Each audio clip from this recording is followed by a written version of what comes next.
पनि कृष्णको, सारा संसार कृष्णको, म पनि कृष्णको।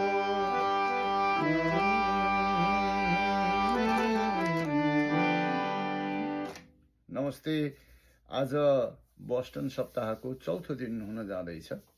3 दिनको सप्ताह भइसक्यो। आज विशेष गरी कृष्ण जन्माष्टमी, कृष्ण जन्मेको दिन र यो सुनौलो दिन हामीले प्राप्त गरेका छौँ। सप्ताहमा आज कृष्ण लीला हुनेछ, कृष्ण नाच हुनेछन्, कृष्ण भजन हुनेछन्।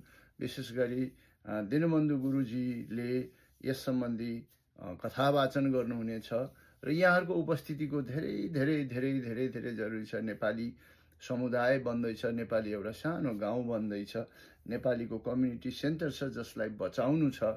हाम्रो पशुपतिनाथ मन्दिर हुनुहुन्छ, विश्व प्रसिद्ध पशुपतिनाथ मन्दिर, जुन काठमाडौँमा हुनुहुन्थ्यो, अहिले यहाँ बोस्टनमा पनि हुनुहुन्छ। र स्वयम्भूनाथ बुद्ध जुन हुनुहुन्छ त्यो यहाँ हुनुहुन्छ र एउटै भवनभित्र हुनुहुन्छ। र यहाँहरू सबैको कर्तव्य हो नेपाली कला संस्कृतिलाई बचाउनको लागि हामीले बहुत प्रयास गरेका छौँ र यहाँहरूको सहयोगमा यो प्रयासलाई अझै पनि सफल बनाउन सकिनेछ। म धेरै कुरा भनिनँ। आज 594 वाशिङटन स्ट्रिट, ब्रेन्टी, पशुपतिनाथ बुद्ध मन्दिर भने पनि आउँछ र 594 वाशिङटन स्ट्रिट, ब्रेन्टी, म्यासाचुसेट्स भने पनि आउँछ। त्यहाँ हजुरहरू पाल्नु होला। सबैजना न्यू इङ्ल्यान्ड एरिया वरिपरि जहाँ जहाँ बस्नुहुन्छ नेपाली हजुरहरूको त्यहाँ उपस्थिति मात्रै पनि धेरै ठुलो कुरा हो। दान भन्ने कुरा यहाँको मनबाट आएको कुरा गर्ने हो।